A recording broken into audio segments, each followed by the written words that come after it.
Hey guys, so as you probably know, today marked the launch of Metroid Prime Federation Force, which of course is a very contentious topic amongst Metroid fandom and Nintendo fans in general. And I haven't played the game. I basically just want to talk about kind of everything around the game. Haters, defenders, and also some more interesting stuff like how they could have possibly directed it better at Metroid fans. And the post-credits scene. I've actually seen the ending of the game, and at the end I do want to discuss the post-credits scene, which, seemingly hints at a future for Metroid, which is very exciting, and something that I was pretty unsure about, frankly. And I'm still very unsure about, but we'll get to that when we get to that. So, I want to take you guys back to actually long before Metroid Prime Federation Force was ever announced. And we're going to go back to the GameCube era. And something... I tend not to remember a lot of the Metroid Prime fears in the fan base and all that, because I wasn't really in the fan base at that point. I was too young to be worried about, discussions like that on the internet. But what I do remember from the GameCube era and early in the Wii is how critical Metroid was to Nintendo. Like, Metroid was their first foot forward in so many marketing campaigns for the GameCube that I remember. They put a lot of money into advertising Metroid Prime 1 and 2. I saw standees. My Toys R Us had actually a demo station, which was exclusively for playing Metroid Prime. Everything just revolved around Metroid at that point. And I'm sure that's because of how critically successful the games were. But also, from what I understand, they sold pretty well given the GameCube's limited audience, I suppose you'd say. Then, it continued into the Wii. And, Metroid Prime 3, that was a strong foot forward for the Wii. Of course, it didn't make launch. It took about another 8 months or something after the Wii launched. But it was one of the earliest games in my collection of Wii games. And it was definitely the only thing that I was really excited for prior to the holiday season. And I was so excited for this. Metroid Prime 3 was definitely Nintendo saying, okay guys, Twilight Princess was just kind of tacked on. This is how we can really use the Wii Remote. And I think it used it fantastically. That was really the game that sold the Wii to me in the end. In terms of a normal style game, as opposed to something like Wii Sports, I guess. So, all that way, the Metroid Prime trilogy, very, very important to Nintendo. So, it was no surprise that they didn't waste too much more time in getting a new Metroid game in production, and of course out, because in 2010 we got Metroid Other M. And that game, oh boy. Not a bad game to actually play, but definitely not a Metroid game. That was one big problem. The story is honestly some of the worst writing you could ever hope to find. I mean, it is a masterclass in terrible storytelling. It is incredible. I still can't quite grasp how some things got past. Especially given that there were very fancy kind of CGI cutscenes in this game. But, Other M, very, very bad product, tarnished the Metroid name, absolutely, and just kind of made people definitely, I think, cling back to, 2D Metroid or the Metroid Prime series, as opposed to trying something new again. Personally, I figured that after such a severe backlash against one of Nintendo's, most cherished franchises, that they would make a new title ASAP. They'd say, okay, Retro, you're on Metroid Prime 4. We need to fix this. We need to repair the damage to the brand. That never happened. Really, they just completely said, alright then, obviously our takeaway from this is that you guys hate Metroid and don't want to play it anymore. So, screw the fanbase. And this is really where we find ourselves when Federation Force is announced I think it was about 5 years after Other M. Very starved for content. As of this point, as of the release date, of course, it's been 9 years since the last good Metroid game. And of course, if you're a 2D fan, you haven't had one since 2004 or 5, 2D Metroid game. And of course, if you want to go even further, Metroid Fusion, we haven't been any further than Metroid Fusion in the timeline. We are still waiting for Metroid 5, a game which takes place after Fusion. And Fusion kind of ends on a really big climactic event that gets you excited to see what's next. So that's been, about 14 years now. So, Metroid fans, we kind of had a really good period for maybe 6 years there, and but aside from that, we kind of had a bit of a rough time. So it was completely understandable, and I felt exactly the same way. I was right there with the haters when the game was first revealed.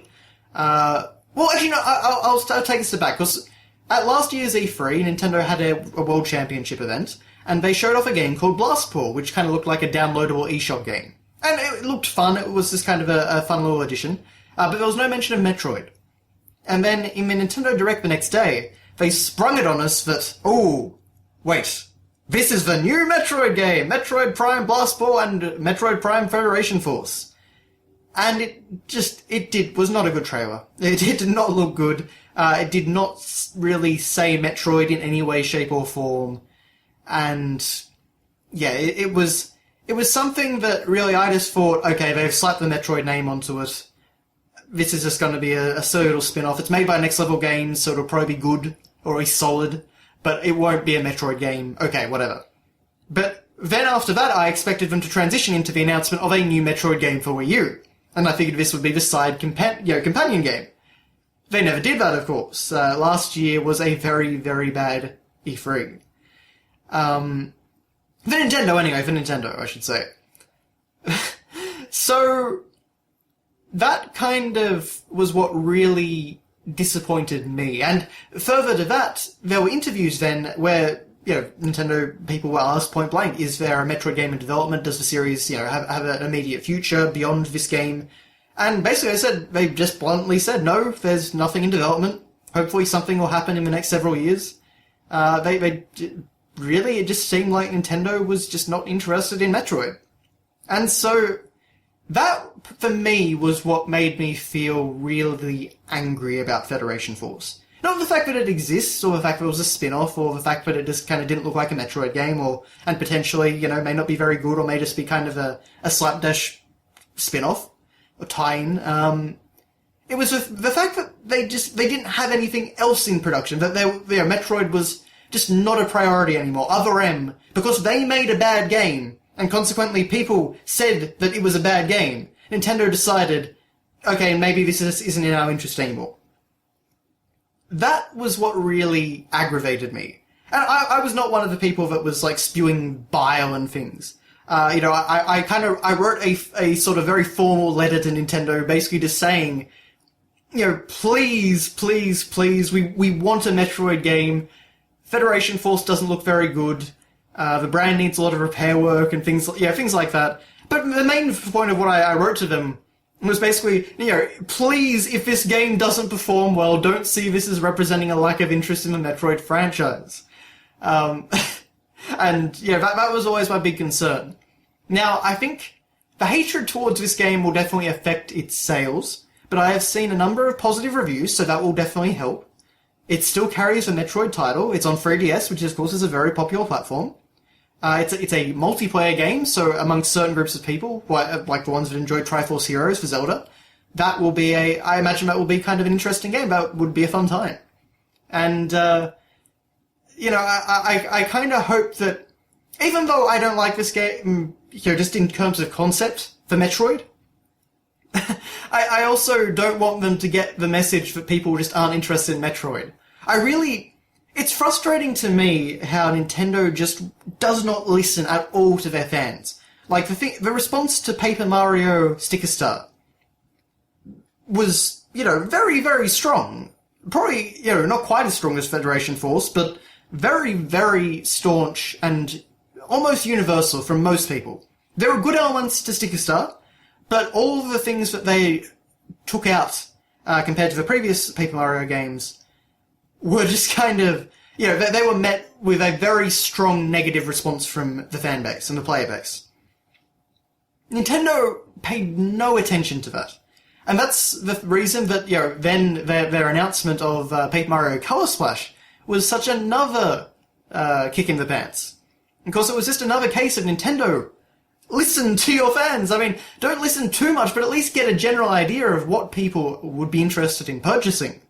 Now, I honestly think that Color Splash is looking much better now. They are, Intelligent Systems, of course, fantastic developer, and they seem to be trying to kind of get around whatever strict bylaws Nintendo seems to have around Mario nowadays, and try and kind of inject personality where they can. But it's still not a Thousand Year Door style game. It's really not an RPG. They don't even consider it an RPG anymore. They, for some reason, consider the Mario Superstar Saga, Mario and Luigi series, I should say, as their RPG series, which I find hilarious because back in the day, Paper Mario was the RPG series, and Mario and Luigi was basically a very blatant action RPG. And frankly, the divide has gotten even more severe. Mario and Luigi, I would not consider an RPG in the traditional sense. But anyway, I'm digressing quite a bit. But my point is that Nintendo seems to be very tone deaf, so I wasn't really... I was okay with the strong negative backlash against the reveal of Federation Force, because I thought, okay, this is E3, this is a chance that Nintendo might hear people. And maybe this means that they'll get the message that even if this game doesn't do well, people are still interested in a true Metroid experience. So anyway, of course, we didn't see the game for a very long time after last year's E3. In fact, was it even at this year's E3?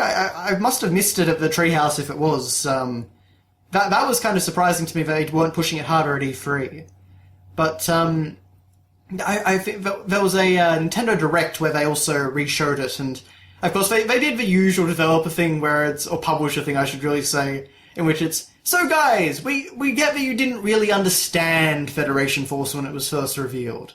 And that sort of thing. And that was really annoying as well, because it's just like, it's not like, they basically should have said, okay guys, we understand where you're coming from. This isn't a normal Metroid game. This is something completely different set in the Metroid universe. And, obviously that's not going to fit everyone, but we hope you enjoy something new and a bit different for the franchise. And that's all they needed to say. But instead they had to do it as like, you guys didn't quite get it. So now we're going to explain it to you piece by piece. And it's like, I get it, it's just, it's not what I want. That's all. So anyway, of course, now the game's out. I've heard a lot of impressions, and most impressions seem positive. The game seems to be a very fun co-op shooter. I've heard mixed reports in terms of single player, and although it's nowhere near as bad in that regard as Triforce Heroes. And of course, the visuals are still a pretty big sticking point. I haven't really heard a review that praises the visuals. At least not on a universal sort of level. The music also seems to be a pretty weak aspect from what I've heard of, and that's, for Metroid, that's pretty disappointing, although after Other M, that's nothing new. And just in general, it just seems like an okay sort of fun game that's loosely set in the Metroid universe. And that's fine. It's really, all the hatred about Federation Force isn't about the game so much. I mean, I do have genuine sticking points, like the fact that it looks very slow and plodding. The game just doesn't look interesting to me.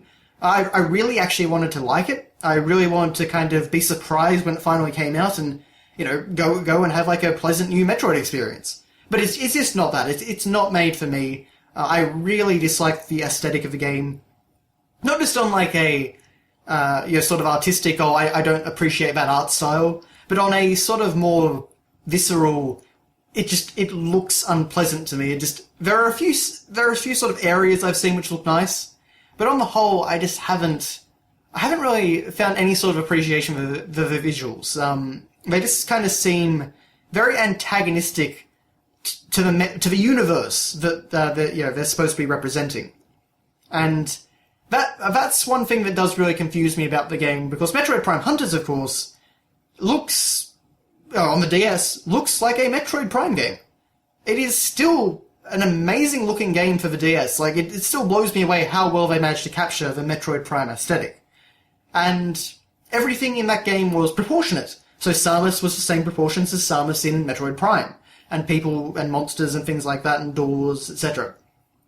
Now, Next Level Games for visuals in this one, in Federation Force, said that basically the reason that they made everyone chibi and stuff like that was because you've got this, wide screen, you don't really have a lot of sort of vertical vision, so they wanted to keep everything sort of compressed so that you could see it just out of the view of your visor without having to manipulate the camera all the time. And that does make a tremendous amount of sense. But at the same time, I had no problem with Metroid Prime Hunters. I mean, it's not a good game, but the visuals, I had no problem, perceiving things or field of view or anything like that. And other games like Kid Icarus Uprising, I don't remember having any problems, and that was realistic proportioned and things like that. So it came off as a little bit weird ultimately. And I feel like the art style was a mistake, and that at least is something that they should have made some sort of attempt to kind of adjust in the interim between last year's E3 and when we saw the game again.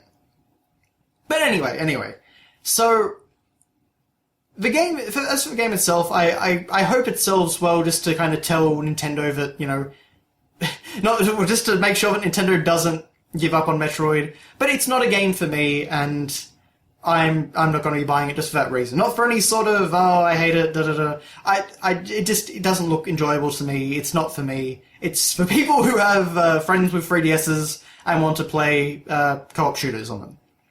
Which, that just isn't me. And I think that really is the thing that stings the most about Federation Force, is that as a die-hard Metroid fan, this is not a game that I can enjoy. Now, I've seen a lot of people say, like, well, why didn't Triforce Heroes get this level of hate and stuff like that? And the reason is, of course, because we have plenty of mainline Zelda games. So even though I didn't, Triforce Heroes I skipped, I had a Link Between Worlds before that, a couple of years before that. Had Majora's Mask 3D, Hyrule Warriors, Wind Waker HD. There was also Twilight Princess HD coming. And of course we had Zelda Wii U as we knew it then, or Breath of the Wild now, coming on the way, a new mainline Zelda game. So it was really just a spin-off in a time where we have plenty of Zelda games. Metroid, though, has just had nothing. So, it's a bit of a tough, it's a bit of a hard pill to swallow, because it's just, you want something new in this series, and you have something that is a fine game, but has very little connection to this universe in many ways. I don't want to get too much into spoilers, because I know what happens, but basically you have Federation soldiers, and you have Samus. And that's mainly the extent of the Metroid connections. I mean, alright, you've got some enemies and things like that, but for the most part, there isn't a lot of connection there. So, what I'm going to do now, I'm going to kind of get into how I think they could have directed this game at Metroid fans. And it is actually quite simple, because I love the idea of playing as a Federation trooper and seeing another side of the Metroid world. It's a great idea. I mean, there's a lot of potential there. But what I think... There are a number of things that I think they should have really done, though. Obviously, I kind of feel like it should have been on a console, the Wii U, potentially, rather than a handheld, because I think you can just represent the world of Metroid better there, because it's a more realistic world. But at the same time, as I said, Hunters managed to capture the look of Metroid Prime pretty well, so it can be done on a handheld. And the 3DS can create some pretty great-looking games. The problem with that, of course, though, is that the Wii U was not doing very well, and the 3DS is a much more successful platform, and so you probably want to put a game on the 3DS. And, obviously we've got Tanabe working this, so he wants to do a Prime game, so, we're not going to get a 2D-style Metroid. So, this is basically the only opportunity we had. But that's okay, even on the 3DS we can do some things that would gear it towards Metroid players more. Beyond the aesthetics as well, beyond the aesthetics. So, what I think they should have done is they should have kind of... okay, so you're a Federation trooper, you're in a squad. Wouldn't it be nice to have, characters with with character? One of the big missteps that I've seen in Federation Force, story-wise, is that everyone is just a faceless Marine. You have a coordinator, a sort of a general in charge of the Federation Force unit. But it's just another faceless Marine just like your characters. Why not make it Admiral Dane from Metroid Prime 3? He was a pretty two-dimensional character, but he was a cool guy. Why not have appearances from other bounty hunters or something in the game to kind of add some more characters to the mix? Why not actually have the Federation Force squad members have some character? It could be like the Star Wars Republic Commando equivalent of the Metroid universe. That would be amazing. A sort of, down-to-earth, gritty war tale in the Metroid Prime universe with your average soldier who can't obviously do nearly as much as Samus. Really think of Halo ODST. Something that wasn't a threat to Master Chief is a tremendous threat to your basic UNSC soldier in that game. So, yeah, there's a lot of kind of more interesting things you could have done just in terms of looking at the characters and the potential there for storytelling and drama and expanding the universe and just kind of getting into the mind of a Federation soldier. Which, of course, is something we never see. We usually find them dead, more than anything. I suppose the Metroid Prime games have let you do that to some degree, because in Metroid Prime 2, of course, you could, get their logs and kind of get into their heads a bit. And, in Metroid Prime 3, of course, you actually get to talk to them, and you find out that they idolize Samus. Samus is a really well-respected figure amongst the Federation. Which, Other M completely disagrees with, but anyway. But, it's just one of those things where playing as a faceless character, dealing with other faceless characters, or really only one other faceless character, is really not a great way to tell a good story. And, before anyone says, Metroid games don't really have much story and all that, that's fair enough, but this is a spin-off game, so we can do a lot more. And games like Metroid Prime 2, Metroid Prime 3, Metroid Fusion, they've had, Other M if you want to count that, they've had tremendous amounts of story. Not always told in the exact same way, but they have story, they have characters. Even in, Fusion, the animals that Samus saved from Super Metroid, those are characters that actually contribute to the plot. There is a story progression there, and it's very enjoyable to see play out. Whereas a lot of that doesn't seem to be present in Federation Force from what I can tell. If nothing else, you definitely don't seem to have much of a way of characters. You do have Samus, and, I don't really want to go too much into spoilers, but from what I've seen, she does actually appear. And, she doesn't do a whole lot as such. But it's still it's not enough to really add a lot to the story. Aside from the ending, again, I don't really want to give away too much in the way of spoilers, but point is, they could have done a lot more on the character front and made a much more enjoyable story from that. And what I think they really should have done with the story, and this would be an amazing way to kind of continue the series, is that it should have taken place after Metroid Fusion. At the end of Metroid Fusion, Samus destroys the BSL research station, and she becomes a fugitive from the Galactic Federation. So wouldn't it have been amazing if you were the Federation Force tasked with hunting down Samus Aran? That would be a fantastic story for a Metroid game. And it lets you explore things that really you couldn't with a traditional formula or a traditional design. And I think that would just be a really fascinating way to kind of continue the story past Fusion finally. And also do some really interesting things with the universe, and see Samus from a different perspective. You would actually get to really see her as the hunter, much like the Space Pirates see her, as opposed to, being behind her visor. And at this point in the timeline, that would be very interesting, because she's in a very different position to where she was in the Prime games. So, that's basically what I kind of feel like they should have done with it. I think that would have made for a much more interesting game in general.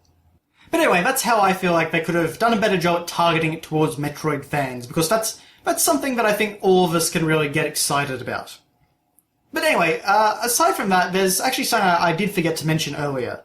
And after this, I'll get onto the post-credits scene and we'll call it a wrap. But the other thing I really did want to say, just regarding the whole controversy, is that I've seen that some pretty staunch defenders of Federation Force have appeared before the game came out. Some very, very hardcore, I hope they only make Federation Force games just to spite the fans and think like Metroid fans and stuff like that. Some very, very harsh language. In a lot of ways it was kind of fascinating seeing the defenders become just as bad as the worst haters. And I don't agree with a lot of the hate that was spewed. But at the same time, it's kind of weird to see the defenders kind of taking up the counterpoint to that. Just kind of very strange. As someone who isn't interested in the game, it kind of feels, it kind of feels a little bit weird to not like the game when you kind of see all this going on. So I just in general want to also just say, I find this attitude very baffling. I mean, I find the extreme hatred very baffling too. But I find the attitude that, alright, screw you, haters, this game, I hope they do things to spite you and stuff like that. I find that very baffling. Because Nintendo is a company. They're a business. And we are consumers. So, through that relationship, customers are entitled, yes, that's actually not always a bad word, to, A, vote with their wallets and not purchase a product, and B, communicate to said company what type of product they are and are not interested in. Unfortunately, both sides in this case, have issues. As I discussed before, of course, Nintendo has proven to be utterly tone-deaf in recent times, and some consumers take things way too far, like that petition to cancel Federation Force, stupid stuff like that.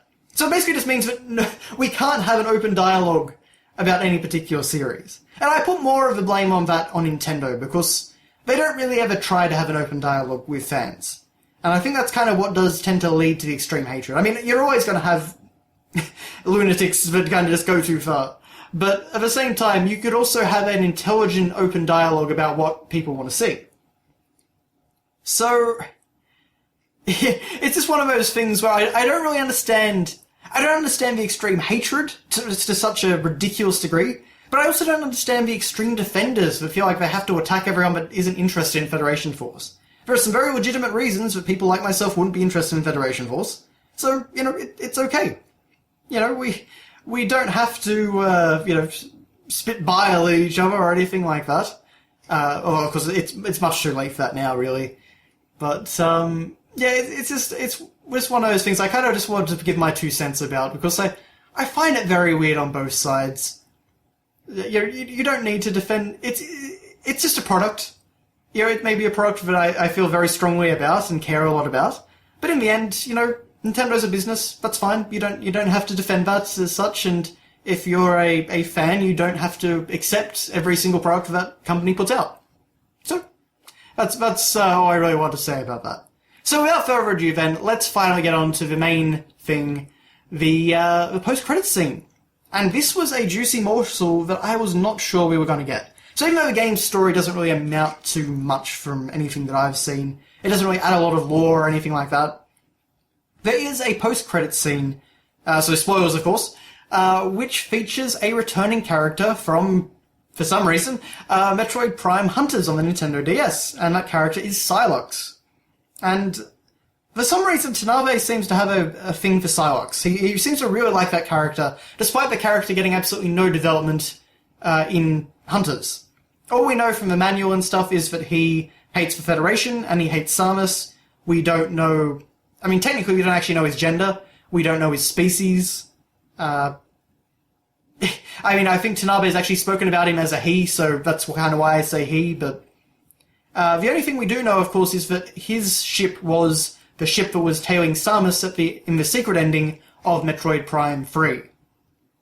So, obviously there's something planned there, and Tanabe's kind of mentioned that he'd like to do a game about the two of them. Samus and Psylocke, for, again, some reason. So, that obviously seems to be the way we're going. So basically, Psylocke breaks into a Federation facility, and he finds a Metroid egg. He presses a button, which activates a little device which shoots gamma rays onto the egg, which of course is how you hatch and multiply Metroid, and a baby Metroid hatches out of it. And the camera then pans out and reveals that it's Psylocke. This is very exciting.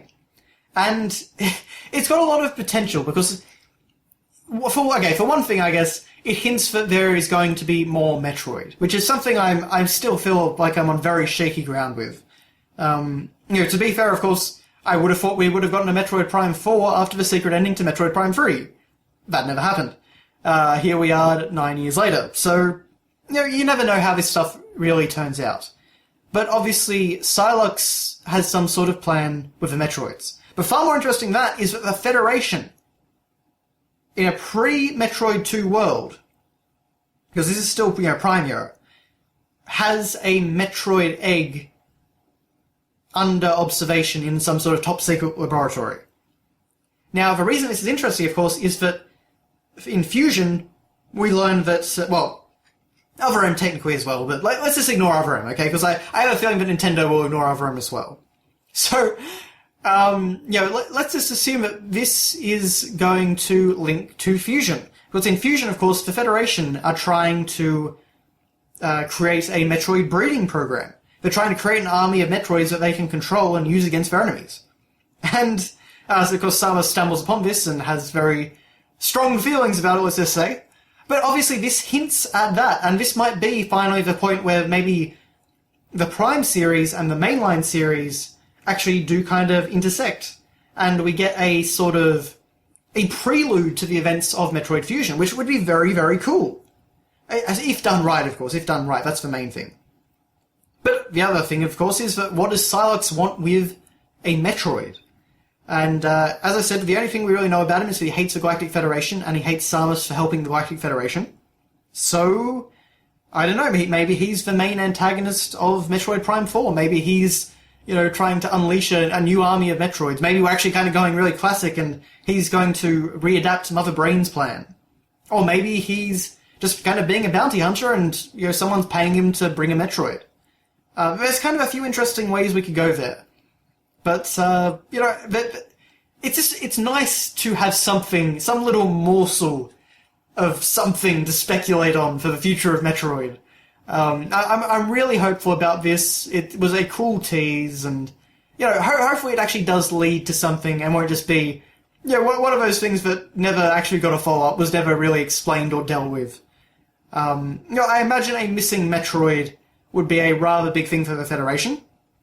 Although, of course, they couldn't really tell Samus about that, because, they would have been keeping it a secret from her, presumably. Again, this is before Metroid 2 and Super Metroid, so, this is before the baby Metroid and stuff like that, so it will be very interesting to see how it goes. But anyway, those are my ridiculously lengthy thoughts about Metroid Prime Federation Force.